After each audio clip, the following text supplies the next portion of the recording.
Students, welcome to social school. मैं हूं आपकी अनुष्या दीदी एंड कैसे हैं मेरे सारे स्टूडेंट्स। आई होप आप सब ठीक हो एंड आई ऑल्सो होप कि आप लोग सुपर रेडी हो आज के सुपर स्पेशल सेशन के लिए। तो आप में से काफी सारे बच्चों ने रीच आउट करा और पूछा कि दीदी एग्जाम में आंसर राइटिंग कैसे करनी है। तो आज के क्लास में मैं आप लोगों की इसी प्रॉब्लम को सॉल्व करने वाली हूं। तो फर्क नहीं पड़ता आप कौन से क्लास में हो, 9, 10, 11, 12। अगर आप लोगों के दिमाग में ये डाउट है कि एग्जाम में पेपर में आंसर कैसे लिखकर आना है, पॉइंट वाइज लिखना है, कैसे लिखना है, फालतू में नंबर कट जाते हैं जबकि आंसर पता होता है क्योंकि हम लोग ढंग से लिख नहीं पाते, तो टेंशन मत लो, ये सेशन आज आप लोगों के लिए है। आज आपको इस प्रॉब्लम का सॉल्यूशन मिल जाएगा। आगे बढ़ने से पहले यहाँ जितने भी न्यू स्टूडेंट्स हैं जल्दी से चैनल को सब्सक्राइब कर दो, क्योंकि पूरे साल इस चैनल पर ऐसे ही अमेजिंग कंटेंट मैं आप लोगों के लिए लाने वाली हूँ। चलो तो without any further delay start करते हैं अपने आज के सेशन को और डिस्कस करते हैं कि आज हम लोग क्या क्या समझने वाले हैं। तो बेसिकली जैसा कि मैंने कहा, आंसर राइटिंग हम लोग समझेंगे कि पेपर में प्रेजेंटेशन कैसे करनी है, आंसर को लिखने का सही तरीका क्या है, ये सब हम समझेंगे। कोई सब्जेक्ट स्पेसिफिक क्लास नहीं है, हालांकि तुम लोगों को मेरे साथ ह्यूमैनिटीज पढ़ने की आदत है, तो ऐसा नहीं है कि आज हम लोग सिर्फ एसएसटी के बारे में बात कर रहे हैं। इन जनरल किसी भी सब्जेक्ट में आंसर कैसे लिखते हैं वो हम डिस्कस करेंगे। एंड स्टूडेंट भी कोई स्पेसिफिक क्लास की बात नहीं हो रही है, ऐसा नहीं है कि सिर्फ 11, 12 के बच्चों के लिए है ये क्लास। अगर आप किसी भी क्लास में हो और अगर आपको आंसर राइटिंग समझना है तो ये सेशन आपके लिए है। साथ ही साथ जब तक ये सेशन हमारा फिनिश होगा आप अपने मार्क्स को एक बूस्ट दे पाओगे। जैसा कि मैं आपको बता रही थी, बहुत सारे स्टूडेंट्स के साथ ऐसा होता है कि तुम्हें आंसर पता होता है, तुम्हें अच्छे से कॉन्सेप्ट पता होता है, फिर भी तुम उस आंसर को अच्छे से लिख नहीं पाते एंड जब पेपर चेक होकर आता है तो तुम्हें लगता है कि यार इसमें नंबर कैसे कट गए। मुझे तो लगा था कि इस क्वेश्चन में मुझे सब आता है, पूरे नंबर आएंगे, पर टीचर ने फालतू में 2-3 नंबर काट दिए या आधे नंबर काट दिए। तो इस सेशन के बाद तुम्हारी ये दिक्कत भी हट जाएगी, तो तुम अपने मार्क्स को बूस्ट दे पाओगे। इसके अलावा आज के क्लास में हम टॉपर्स की आंसर शीट देखेंगे। तो जो तुम्हारे सीनियर्स हैं, जो बोर्ड एग्जाम में मचा चुके हैं, जो बोर्ड एग्जाम में टॉप कर चुके हैं, हम उनके आंसर शीट को देखकर सीखेंगे कि वो ऐसा क्या लिखकर आते हैं कि उनके नंबर नहीं कटते। नॉर्मली टॉपर्स अपने नोट्स, आंसर शीट ये सब दिखाते नहीं है ना, तो टेंशन मत लो, आज मैं तुम लोगों के लिए उनकी आंसर शीट भी लीक करा रही हूँ, ठीक है। चलो तो ये सारी चीजें हमें आज के क्लास में करनी है। आगे बढ़ते हैं, ठीक है। तो आंसर राइटिंग कैसे करें वो स्टार्ट करते हैं, बेसिक से एकदम समझते हैं। सबसे पहले तो देखो, ऑब्वियस पॉइंट क्या है कि तुम्हारा जो आंसर है वो नीट एंड क्लीन होना चाहिए, ठीक है। जो तुम्हारा हैंड राइटिंग है वो नीट एंड क्लीन होना चाहिए।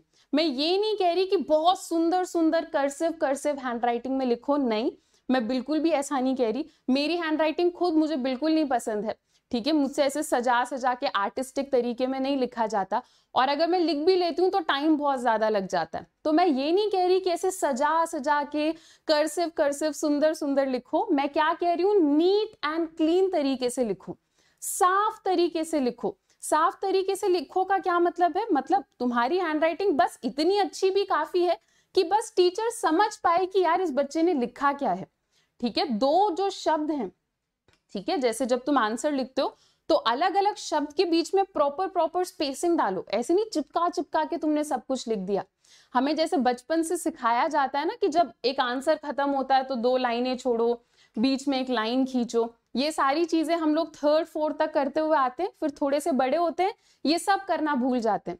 तो ये सारी चीजें तुम्हें करनी है, 10th और 12th में तो पर्टिकुलरली करनी है बोर्ड एग्जाम में। तो तुम स्पेसिंग का ध्यान रखो, स्पेसिंग एकदम प्रॉपर होनी चाहिए। अब इसका मतलब ये भी नहीं है कि मैं कह रही हूँ स्पेसिंग करो तो तुम 2 शब्द के बीच में कुछ ज्यादा ही गैप छोड़कर आ जाओगे, ठीक है, ऐसा भी नहीं करना। अप्रोप्रिएट प्रॉपर स्पेसिंग तुम्हें करनी है। इसके अलावा अवॉइड कटिंग। अवॉइड कटिंग का क्या मतलब है, जब हम लोग आंसर लिखेंगे तो आंसर के बीच में अलग अलग शब्द को तुम्हें ऐसे कट नहीं करना है, काटना नहीं है। अब देखो, आई अंडरस्टैंड कि हम सब इंसान हैं, चाहे मैं जितना भी तुम्हें बोल लूं कि पहले आराम से सोचो फिर लिख लो, चाहे मैं जितना भी तुम्हें समझा लूं, इट इज इनएविटेबल कि कटिंग तो होगी, है ना। मतलब चाहे मैं जितना भी समझा लूं, कटिंग तो कुछ ना कुछ तो होगी। हम सब इंसान हैं, गलतियां होती हैं एंड इट्स नॉर्मल। अब कटिंग को संभालने का क्या तरीका है, जैसे ये जो टॉपर वॉपर लोग होते हैं ना, ये लोग कटिंग भी बहुत प्यार से करते हैं। मतलब मान लो इस वर्ड को काटना है, तो उन्होंने बहुत प्यार से एक लाइन खींच दी और आगे बढ़ गए। ये देखने में बहुत डिसेंट लगता है। ऑन दी अदर हैंड दूसरे बच्चे क्या करते हैं कि यार ये तो मैंने गलत लिख दिया, एकदम बुरी तरीके से इस शब्द को काट देते हैं कि टीचर को गलती से दिख ना जाए मैंने क्या लिखा है। इतनी बुरी तरीके से पेन चला देते हैं कि पेपर ऑलमोस्ट फटने को हो जाता है। तो ऐसी चीजें तुम्हें नहीं करनी है, ठीक है। एक छोटी सी लाइन खींचो उसके ऊपर, उतने में टीचर समझ जाएंगी कि भाई इसने कटिंग करी है, ठीक है। टीचर को शक नहीं होगा कि ये तो शायद इसने डिजाइन बनाया है, ऐसा कोई शक नहीं होगा। तो एक छोटा सा एक कट मारो, जिस पेन से लिख रहे हो उसी से कट मार दो। टाइम अगर तुम्हारे पास थोड़ा ज्यादा है तो पेंसिल से कट मार दो और आगे बढ़ो, उतना ही तुम्हें करना है, ठीक है। अभी मैं तुम लोगों को टॉपर्स की आंसर शीट दिखाऊंगी तो तुम्हें दिखेगा कितने क्यूट तरीके से कटिंग कर रखी है उन्होंने, और वैसे ही करना है तुम्हें। नेक्स्ट पता है क्या करना है तुम्हें, आंसर में कीवर्ड्स तुम्हें हाईलाइट कर देने हैं। हर एक आंसर में कोई एक ऐसी चीज होती है जो कि तुम्हें पता होता है कि ये आंसर की जान है, ये आंसर का मतलब कोर है, सोल है, ठीक है। उन चीजों को तुम्हें हाईलाइट करके आना। जैसे मान लो किसी आंसर में तुम्हें ईयर याद है, तुम्हें लग रहा है कि किसी और को ये ईयर नहीं याद होगी, या किसी आंसर में मान लो तुम्हें कुछ और याद है, ठीक है, कोई नाम याद है, कोई टर्म याद है, तुम्हें अगर लग रहा है कि इस पूरे आंसर में यही शब्द सबसे ज्यादा इंपॉर्टेंट है, तो उसे तुम्हें अंडरलाइन कर लेना, ठीक है। हाईलाइट का मतलब ऐसे नहीं कि तुम रंग बिरंगे हाईलाइटर्स बढ़िया चलाकर आ जाओ अपने बोर्ड एग्जाम में, ठीक है। पेंसिल से अंडरलाइन कर दो, स्केल से पेंसिल से अंडरलाइन करो, या फिर जिस पेन से लिख रहे हो उसी से भी अंडरलाइन कर दोगे, वो भी चल जाएगा। पर कीवर्ड्स तुम्हें हाईलाइट करने हैं। क्या होता है बोर्ड एग्जाम में भी और इन जनरल भी टीचर्स बहुत जल्दी जल्दी चेक करती हैं, विच इज अंडरस्टैंडेबल, ठीक है। उन्हें एक बच्चे का आंसर शीट थोड़ी चेक करना होता है, बहुत सारे बच्चे होते हैं तो उन्हें काफी सारे आंसर शीट चेक करने रहते हैं, तो वो जल्दी जल्दी चेक करते हैं। तो ये तुम्हारा काम है कि तुम टीचर के नजर के आगे इस चीज को बिठा दो कि मैम सर देखो मैंने ईयर भी लिखा है, देखो मैंने उस बंदे का नाम भी लिखा है, देखो मैंने कीवर्ड भी लिखा है। तो तुम्हारा काम है कि तुम इंपॉर्टेंट चीजों को हाईलाइट करके टीचर के सामने बिठा दो कि आप आंसर में जो जो ढूंढ रहे हो ना, मैंने वो खुद ही अंडरलाइन करके आपको दिखा दिया, मेरे नंबर मत काटो। तो हाईलाइट करना बहुत ज्यादा इंपॉर्टेंट है। अगेन यहाँ हाईलाइट लिखा है, वो ग्रीन ब्लू ऐसे कलर का हाइलाइटर वगैरह मत चलाने बैठ जाना, अंडरलाइन कर दो, that is more than enough, ठीक है। तो ये पॉइंट हो गया। आगे बढ़ते हैं और आंसर शीट को देखते हैं। वैसे तो आई एम नॉट श्योर कि तुम लोगों को ये कितना क्लियरली दिख रहा होगा, पर थोड़ा बहुत तो दिख ही रहा होगा, तो चलो ये डिस्कस करते हैं, ठीक है। चलो तो ये हमारे एक टॉपर की आंसर शीट है। सबसे पहले हैंड राइटिंग देखते हैं। हैंड राइटिंग कुछ बहुत सुंदर तो नहीं है, ठीक है। पता चले वो टॉपर मतलब बैठ के देख रहा हो क्लास को कि क्या यार दीदी तो बोल रही है मेरी हैंड राइटिंग सुंदर नहीं है। एनीवे चलो, मतलब बहुत सुंदर ऐसे कुछ प्रिटिविटी सी तो नहीं है, पर हाँ ऐसी है कि मैं हर एक शब्द को पढ़ पा रही हूँ, आप भी पढ़ पा रहे होगे। किसी वर्ड पे आप अटक नहीं रहे होगे कि यार ये शब्द इसने क्या लिख दिया। अटक रहे भी होगे तो वो इसीलिए क्योंकि वो स्क्रीन पे थोड़ा तुम्हें ब्लर दिख रहा होगा, ठीक है। मुझे यहाँ पे क्लियर दिख रहा है, ठीक है। तो ऐसे neat and clean hand writing होनी चाहिए। इसके अलावा और क्या तुम्हें नोट करना है यहाँ पर, हर एक शब्द को, हर एक इंपॉर्टेंट शब्द को अंडरलाइन कर रखा है, ठीक है। 1997 क्योटो प्रोटोकॉल बताना था तो वो अंडरलाइन हो रखा है, रियो समिट बताना था वो अंडरलाइन हो रखा है, एग्रीमेंट का नाम यहाँ पे बताना था तो यहाँ पे वो अंडरलाइन हो रखा है। तो हैंड राइटिंग डिसेंट है, कुछ बहुत अमेजिंग नहीं है, पर पढ़ पा रहे हैं, साफ काम कर रखा है, अंडरलाइन कर रखा है।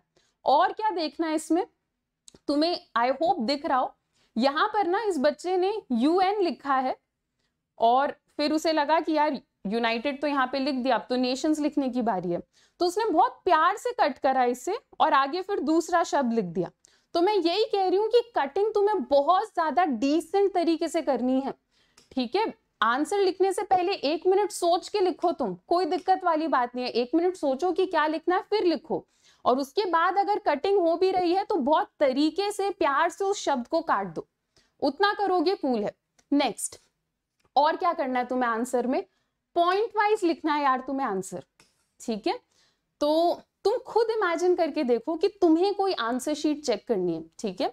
तुम्हारे पास सामने दो बच्चों की आंसर शीट आई, एक बच्चे ने क्या कर रखा है, पूरा पेज मतलब ऐसे एक बहुत बड़े पैराग्राफ से भर रखा है, दूसरे बच्चे ने क्या कर रखा है, इसी पैराग्राफ को बहुत प्यार से 3-4 पॉइंट्स में लिख दिया।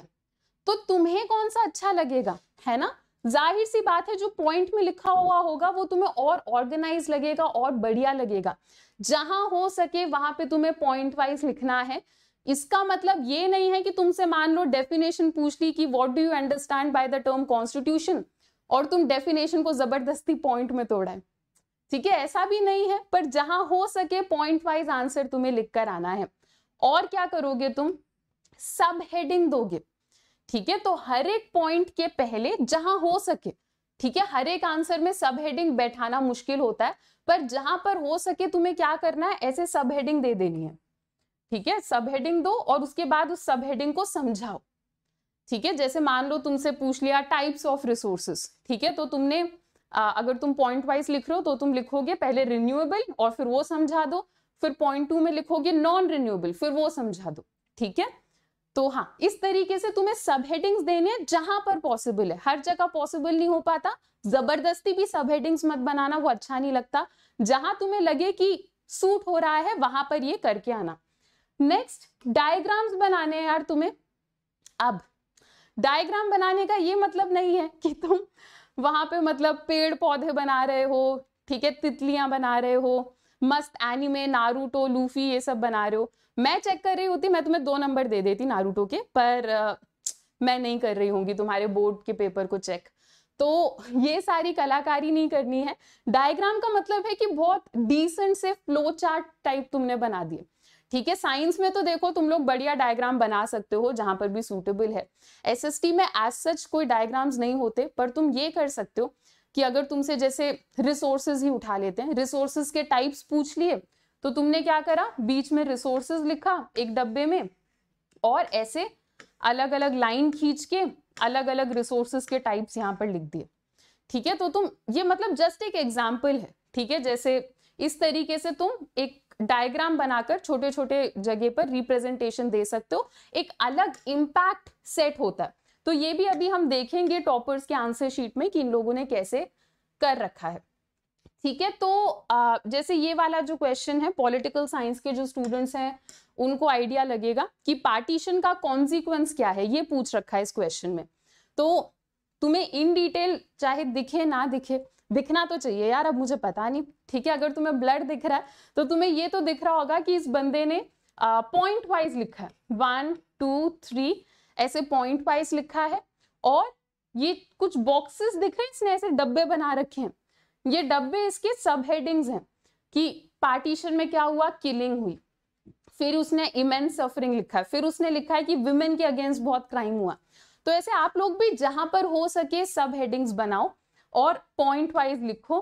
पॉइंट वाइज में यार बुलेट्स में मैंने देखा है कि कुछ बच्चे हमारे क्या करते हैं, ठीक है। जैसे इस बच्चे ने बहुत प्यार से 1 2 3 लिख दिया, बढ़िया, तो तुम 1 2 3 लिख सकते हो, तुम अल्फाबेट लिख सकते हो ABC, ठीक है, या फिर तुम ऐसे सर्कल वाला बुलेट यूज कर सकते हो। इन्हीं कुछ ऑप्शंस पे तुम स्टिक इन करना, ठीक है, या फिर रोमन नंबर्स लिख दिया, ऐसा कुछ कर सकते हो तुम। जैसे रोमन नंबर लिखते हैं ना 1 और फिर 0.2, ऐसा कुछ करो तुम। अपनी कलाकारी बुलेट पॉइंट्स पे मत दिखाना, ठीक है। तुम अपने डायग्राम्स में दिखाओ अपनी कलाकारी, पर ऐसे मत करना कि तुमने एक बुलेट स्टार शेप का बनाया, दूसरा बुलेट तुमने मतलब स्क्वायर शेप का बनाया, तीसरा तुमने सर्कल शेप का बनाया, ये मत करना, ठीक है। हो सके तो ऐसे ये जो सर्कल है वो थोड़ा डिसेंट लगता है, तो सर्कल ABC या फिर ये रोमन नंबर्स, इन सबको यूज करो। और जो बुलेट यूज कर रहे हो ना थ्रू आउट द पेपर, उसी बुलेट को यूज करने की कोशिश करो। एक यूनिफॉर्मिटी रहती है तो वो थोड़ा और डिसेंट लगता है और अच्छा लगता है देखने में, ठीक है। मतलब ऐसा देखकर लगता है कि हाँ बहुत बढ़िया पेपर है, बहुत नीट एंड क्लीन लगता है पेपर, ठीक है। नेक्स्ट देखो, हाँ जैसे मैं तुम्हें बता रही थी कि तुम छोटे छोटे डायग्राम्स बना सकते हो, तो इस बच्चे ने क्या करा है, यहाँ पे रीजन टू इमरजेंसी लिखा है इस बच्चे ने, क्वेश्चन में आया होगा कि इमरजेंसी के कारण बता दो, तो इस बच्चे ने रीजन फॉर इमरजेंसी लिखा, 3 एरो डाले और यहां पर 3 रीजंस बता दिए कि ये रीजन थे इमरजेंसी लगने के। फिर नेक्स्ट क्या करा उस बच्चे ने, इन तीनों पॉइंट को एक एक करके इन डिटेल नीचे समझाया। अब ये जो डायग्राम है, इस तरीके का डायग्राम बनाने में बिल्कुल टाइम नहीं लगता, और तुम लोग ये भी नहीं बोल सकते कि दीदी यार मेरी ड्राइंग अच्छी नहीं है, मैं डायग्राम नहीं बना सकता। ये तो आई बिलीव मेरे सारे स्टूडेंट्स बना सकते हैं। एंड इस टाइप की हरकतों से ना, इन हरकतें तो क्या, इन टाइप के डायग्राम से, इस टाइप के आंसर राइटिंग से ना तुम्हारा पेपर स्टैंड आउट होता है। ठीक है, टीचर को लगता है कि ये वाला आंसर शीट बाकी बच्चों के आंसर शीट से हल्का सा अलग है, तो टीचर थोड़े एक्स्ट्रा नंबर दे देते हैं। नंबर मतलब तुम्हारे कटने के चांसेस कम हो जाते हैं। ऐसे ही इसी बच्चे का आंसर शीट है, तो जैसे हमारे पॉलिटिकल साइंस में और तुम्हारे बाकी ज्योग्राफी वगैरह में भी मैप्स के क्वेश्चन आते हैं, है ना। तो इस बच्चे ने क्या करा है, जैसे आइडेंटिफाई करना था, मैप में मान लो कहीं पे सी मार्क हो रखा है और उस बच्चे को आइडेंटिफाई करना था कि सी क्या है, तो उस बच्चे ने लिखा है कि सी जो है वो गुजरात है। ठीक है, तो यही चीज ये बच्चा आराम से ऐसे भी लिख सकता था कि फर्स्ट क्वेश्चन में जो सी है वो गुजरात है, एक लाइन में लिख सकता था, है ना, 1 सी गुजरात करके। पर इस बच्चे ने क्या करा, मतलब एक प्रॉपर टेबल बनाई है, ठीक है, और उस टेबल को इसने मतलब भरा है। और ऐसा भी नहीं है कि टेबल कुछ बहुत डेकोरेटेड सी है, टेबल बनाने में से आधा घंटा लग गया होगा, बस स्केल से 2-3 लाइनें खींच दी और एक मतलब ऑर्गेनाइज तरीके से उसने अपने मैप का काम करा। ठीक है, तो हाँ, इस चीज का भी तुम लोगों को ध्यान रखना है। जहां पॉसिबल हो तुम ऐसे छोटे मोटे टेबल्स बना सकते हो। फॉर एग्जाम्पल जब तुम्हारे पास इस टाइप के क्वेश्चन आते हैं कि डिफरेंस बता दो 2 चीजों के बीच में, 2 कॉन्सेप्ट के बीच में, तो भी तुम इस टाइप का एक टेबल बना सकते हो। मतलब आंसर शीट के बीच में एक लाइन खींच दो और यहाँ पर एक कॉन्सेप्ट समझाओ, यहाँ पे दूसरा कॉन्सेप्ट समझाओ। ठीक है, तो इन टाइप की चीजों से क्या होगा, तुम्हारा आंसर शीट जो है वो थोड़ा सा स्टैंड आउट करेगा। ठीक है, तुम्हें मतलब टीचर को भी अच्छा लगेगा तुम्हारी आंसर शीट को देखकर। नेक्स्ट क्या है, कोशिश करना कि आंसर लिखते टाइम तुम क्वेश्चन पेपर के सीक्वेंस को फॉलो करो। ठीक है, सीक्वेंस को फॉलो करो मतलब तुम्हें पता है कि अलग अलग सेक्शंस आते हैं हमारे क्वेश्चन पेपर में, तो तुम्हें ऐसा नहीं करना कि तुमने क्या करा, सेक्शन ए का लास्ट क्वेश्चन पहले कर लिया, उसके बाद सेक्शन डी का फर्स्ट क्वेश्चन करा, उसके बाद फिर से सेक्शन ए में चले गए, सेक्शन ए का फर्स्ट क्वेश्चन करा, फिर सेक्शन बी में आ गए, बी में से बीच का कोई क्वेश्चन कर लिया। ऐसे नहीं करना, टीचर मतलब एकदम परेशान हो जाएगा तुम्हारे आंसर शीट से। तो तुम्हें क्या करना है, जहां पर हो सके सीक्वेंस को फॉलो करो। अगर एक बार तुमने किसी एक सेक्शन को उठा लिया, मान लो सेक्शन ए से स्टार्ट करा तुमने, तो सेक्शन ए में जितने क्वेश्चंस आते हैं पहले उनको करो और उसके बाद नेक्स्ट सेक्शन में जाओ। ठीक है, और सेक्शन ए में भी कोशिश करो कि आप सीक्वेंस में जाओ, ऐसे नहीं कि ऊपर नीचे क्वेश्चंस को कर रहे हो। ठीक है, ऐसा आप एक्सट्रीम केसेस में करना, जैसे कभी कभी होता है ना कि क्वेश्चन पेपर खोलते हैं और लगता है कि एक क्वेश्चन ऐसा आ रखा है जिसे अगर मैंने अभी नहीं लिखा ना मैं पक्का भूल जाऊंगी। ये मेरे उन प्यारे बच्चों के साथ होता है जो एग्जाम की एक दिन पहले तैयारी करते हैं। ठीक है, तो अगर ऐसा कोई एक्सट्रीम केस है तो ही करना, वरना मतलब सीक्वेंस को फॉलो करने की कोशिश करो। अगर तुम्हें सेक्शन डी ज्यादा अच्छा लगता है, पहले सेक्शन डी से स्टार्ट कर लो, कोई दिक्कत वाली बात नहीं है, पर बार बार ऐसे सेक्शन स्विच नहीं करना। एक सेक्शन उठाया तो पहले वो खत्म करो, फिर दूसरे सेक्शन में जाओ। ठीक है, तो इस चीज का भी ध्यान रखना कि हमें पेपर के सीक्वेंस को फॉलो करना है। नेक्स्ट तुम लोगों को यहाँ पर डाउट आ सकता है कि कितना लिखना है। ठीक है, कितने आंसर में पेज को कितना भरें। तो देखो इन जनरल अगर हम एसएसटी, ह्यूमैनिटीज जैसे सब्जेक्ट्स के बारे में बात करें तो ये सब्जेक्ट्स थोड़े से लेंदी होते हैं। ठीक है, तो नेचुरली तुम ज्यादा लिखोगे, पर हाँ जितने मार्क्स का क्वेश्चन है ना उस हिसाब से लिखना। 2 मार्क का क्वेश्चन है तो ज्यादा से ज्यादा तुम 2 मार्क के क्वेश्चन में 3 पॉइंट्स, क्रिस्प 3 पॉइंट्स काफी हैं। ठीक है, अगर तुम्हारे पॉइंट्स उतने क्रिस्प नहीं है तो 4 पॉइंट मैक्सिमम काफी है। जबरदस्ती 5 मार्क का वहां पे मत लिख कर आना, उससे क्या होगा, तुम्हारा टाइम वेस्ट होगा, एनर्जी वेस्ट होगा, पर तुम्हें नंबर उतने ही मिलेंगे, 2 नंबर ही मिलेंगे। ठीक है, शायद वो और कट जाए अगर टीचर गुस्सा हो जाए तो, कि क्या इसने 2 मार्क के क्वेश्चन में पूरा पेज भर दिया है। तो सोच समझ कर लिखना। नेक्स्ट, डेट्स और मैप हमें स्किप नहीं करने हैं, ठीक है। डेट्स एंड मैप कुछ ऐसी चीजें हैं जहां से हमारे नंबर बन ही जाते हैं, तो स्टार्टिंग से इसकी तैयारी करना, इनको स्किप मत करना।